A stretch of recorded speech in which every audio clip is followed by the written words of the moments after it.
Hello, welcome back to Ireland AM. Now, I recently had the pleasure of sitting down with award-winning author Maggie O'Farrell, the mind behind the critically acclaimed novels The Hand That First Held Mine, I Am, This Must Be the Place, and of course, Hamnet, the story of the death of Shakespeare's only son. Now, earlier this year, the film adaptation was met with the same rave reviews as was her book. Let's take a look. Good morning, Maggie. How are you? I'm good. Good morning to you. Well, come here. What's going on? Where's the Oscar? Where's the gold? And why aren't you wearing gold? Well, I normally wear gold every day, as you know. So obviously, yeah. I just thought it would be too dazzling on TV. You just thought, lads, I need to give you a break. Yeah, I need to just tone it down. What? So the name Maggie O'Farrell in the world of anyone who reads books for 20 years has been, you know, you have been at the top, the zenith, everything. And then the film world has come calling. You've been at everything this year. What was it like? Really mad, really surreal, just very, very strange. I mean, it's such a different world to the one I normally inhabit, you know. You mean the Irish Book Awards aren't as glamorous as the Oscars, Maggie? Well, obviously, that is a whole, in a category of its own. Miriam will kill you. Miriam O'Connell will kill you. I mean, Irish Book Awards up there, you know, Oscars. Yeah, just such a strange world. And it was just fascinating to dip my toe in it for a little bit and see everybody. I mean, you know, you're sitting in a room and it's like a really surreal dream because you look around the room and everybody you've seen on TV or cinema the last year is there. And you just think, OK, there's George Clooney, or there's Emma Stone, there's Julia Roberts. And it's just very, very weird. Had Paul Mescal and Jessie Buckley not inoculised you against that? Because he is the internet's boyfriend. Isn't he just? Yeah. You know? Yeah. Well, the strange thing is when the casting was announced for Hamnet, that was everybody's question. Even ladies of my own age, they were saying, can we meet Paul Mescal? And I had to kind of say, you know, it's not like he's moving in with me. I'm not, you know, he's not my new son or anything. I'm just working alongside him. I don't handle his diary. Do people really feel, oh my God, we've got an in now? Yeah, exactly. Really quite surprising people. You just think, no, calm down. I've got a shot now, 6 degrees of separation. I can get to Paul Mescal. Exactly. For you, when Hamnet was first released as a book, you know, it was incredible. You touch people in a way with a character that we've all grown up with. You know, we've all read Hamlet in school and you made it so alive. But you had kind of stayed away.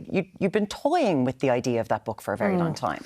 Yeah, it was one that was a bit of a slow burn, and I always was really intrigued by the link between the names of, you know, Shakespeare's son Hamnet and the play he went on to write, Hamlet. And I always thought, you know, that it's not a coincidence. And it must have been so significant for a grieving father to give his play and the son and the king and the ghost that name. And what must it have been like to write that name over and over again in the manuscripts. So it was just an idea I had. But I kept putting it off. I kept thinking, you know, who writes a novel about Shakespeare? That's mad. That's a mad idea. And also I had a weird superstition that I couldn't write it until my own son was past the age of 11. Not that there was a huge risk of him contracting the Black Death, but you never know, you can't be too careful. You never know, it gets very cold in Scotland. Exactly, it's true. Psychologically, you really couldn't. You had to let him, wow. Couldn't do it, yeah. But then all the books that came in between, the idea of Hamnet, like some extraordinary books, you know, I Am, The Hand That First Held Mine, This Must Be the Place.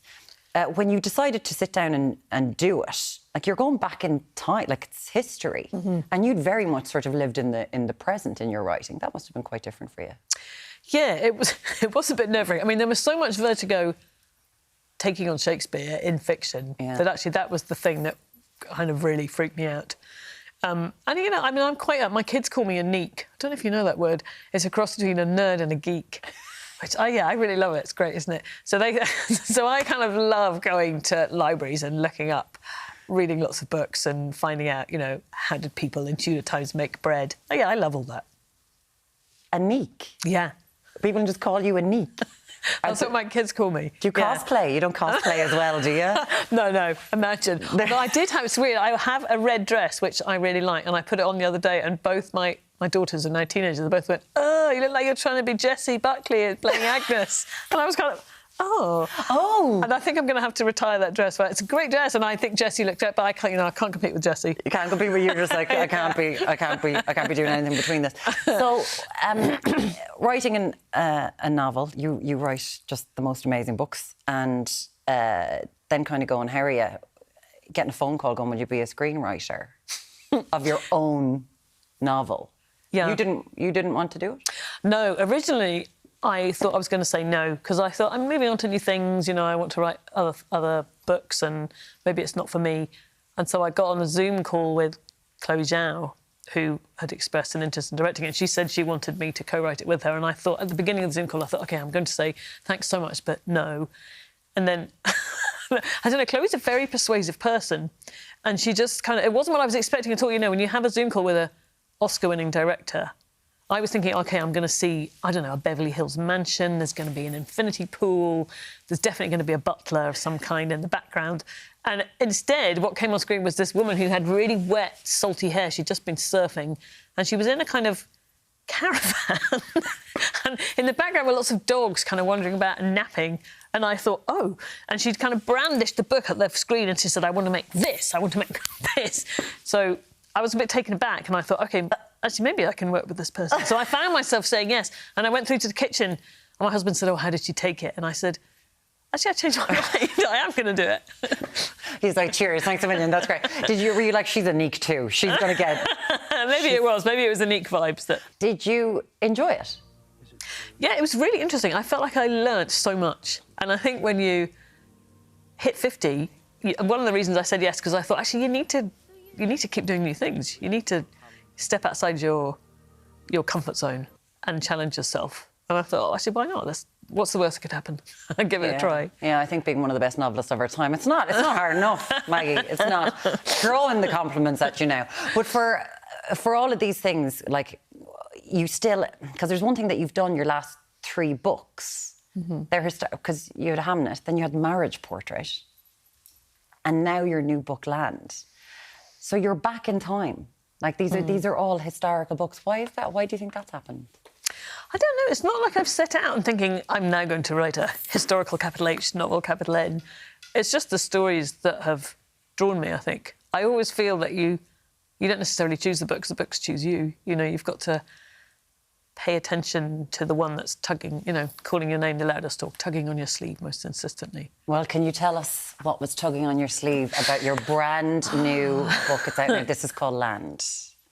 Well, so many things, actually. Another story that I, in a similar way to Hamnet, I think I've been thinking about for a long time is about 2 relatives or ancestors of mine, my great-grandfather and my great-great-grandfather.